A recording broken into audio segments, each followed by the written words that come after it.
Good morning, dear students. Hope you all are fine. You are watching EduStar Class 4 Subject English. As we are finding short of time, we will not be able to revise all the chapters. So, let me explain you only the grammar portion in short. Today, we will revise Lesson 7, Gender, and Lesson 8, Pronouns.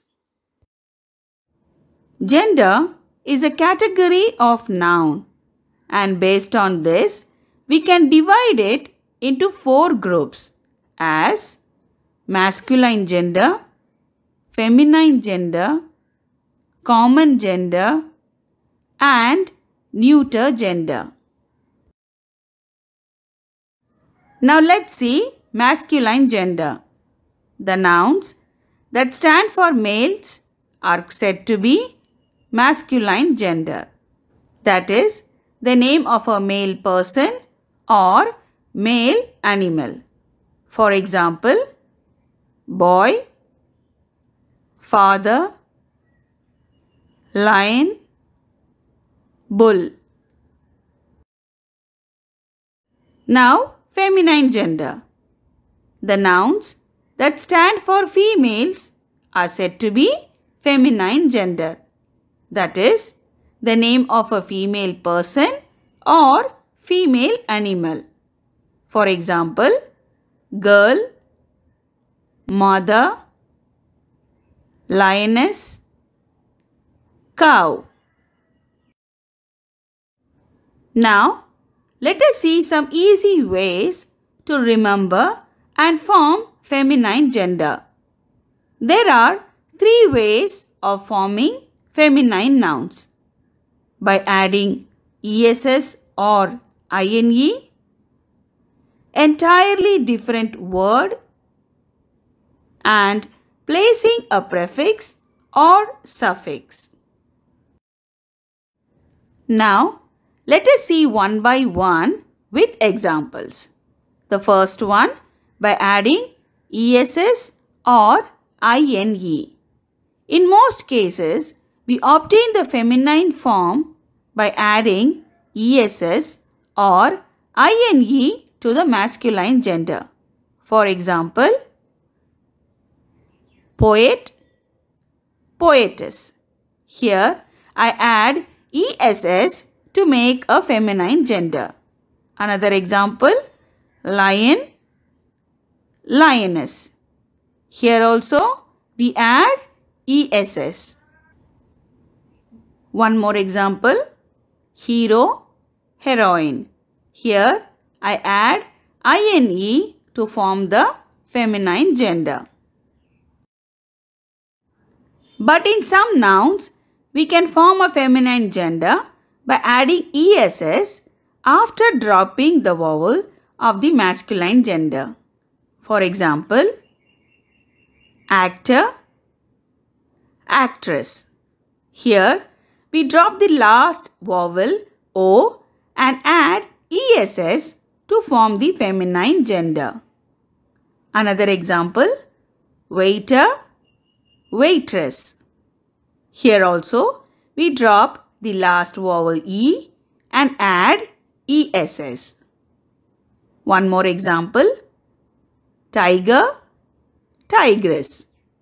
Here also, we drop the vowel E and add ESS. The second way of forming a feminine gender is by using an entirely different word. For example, king, queen. Here we use totally different word. One more example, cock, hen. Another example, father, mother. And the third way is by placing a prefix or a suffix that indicates the gender. For example, grandfather, grandmother. Here, which word is common? Grand. We know the feminine gender of father is mother. So, grand remains the same and we change the suffix part only. So, the feminine gender of grandfather is grandmother. Next example, manservant, maidservant. Here also, we keep the word servant as common and change the prefix part only. Here, the feminine gender of man is maid. So, manservant becomes maidservant. Let me explain another example. Peacock, peahen. Here also, we know the feminine gender of cock is hen. So, the feminine gender of peacock is peahen. Let us learn what is common gender. A noun or a naming word that we refer either to a male or a female is said to be a common gender. For example, the word student. It is a noun or a naming word that we refer either to a boy student or a girl student. So, we will say that the word student is a common gender. Let's take another example. I have many friends. The noun here is friends. And this word is not clear with what type of friends.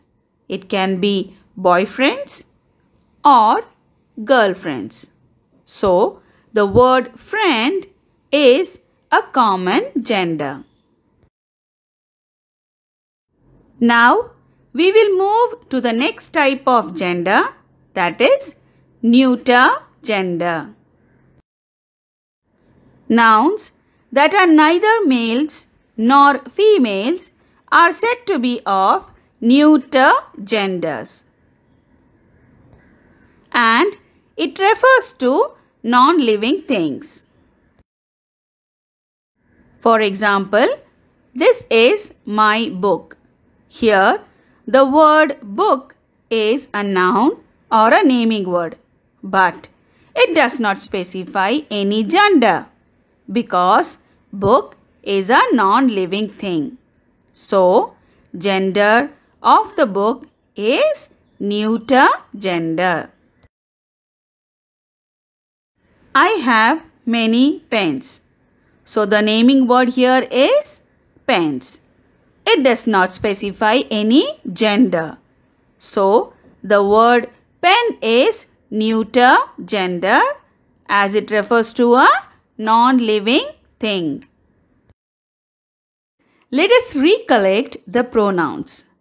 We saw 3 types of pronouns: personal pronouns, demonstrative pronouns, and possessive pronouns. Personal pronouns are of 2 types: subject pronouns and object pronouns. Subject pronouns replaces the noun which does the action. Object pronouns replaces the noun which receives the action. This subject and object pronouns can be used depending on whether the noun is singular or plural. For first person, that is the speaker, in the singular form we use I and me, and for the plural form we use we and us.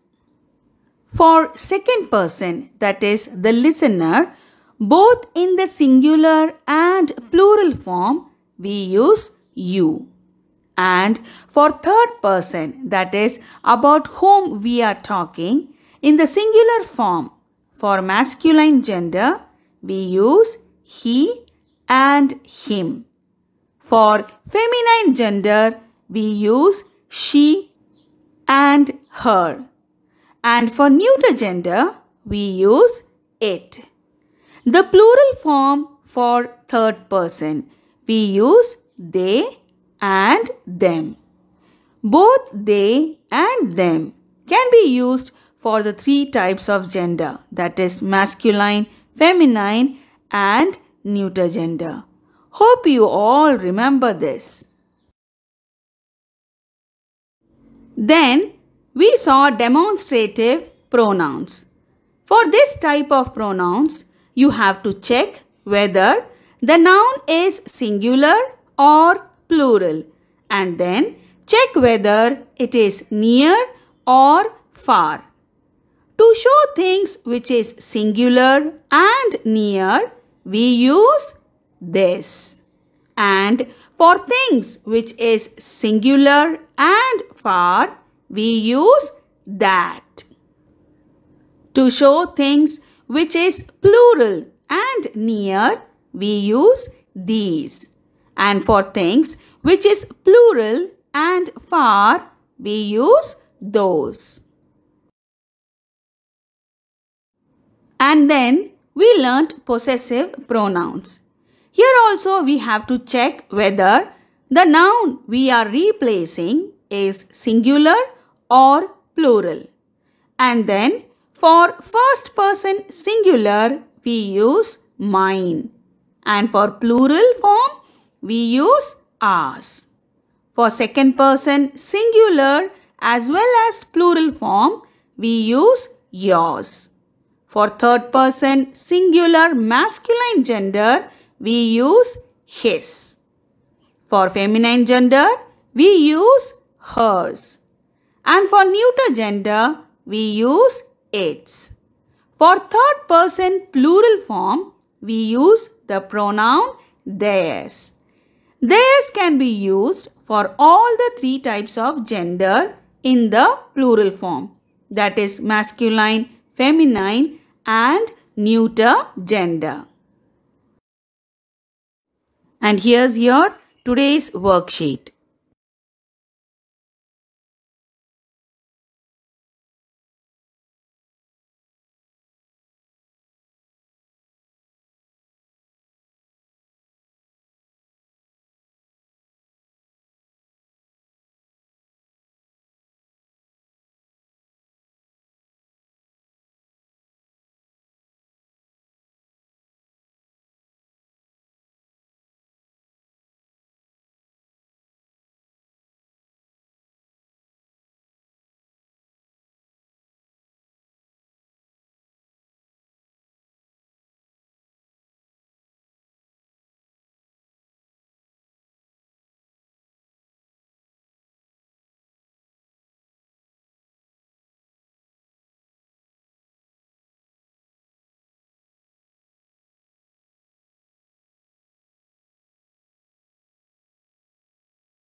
Let's check the answers for the previous worksheet.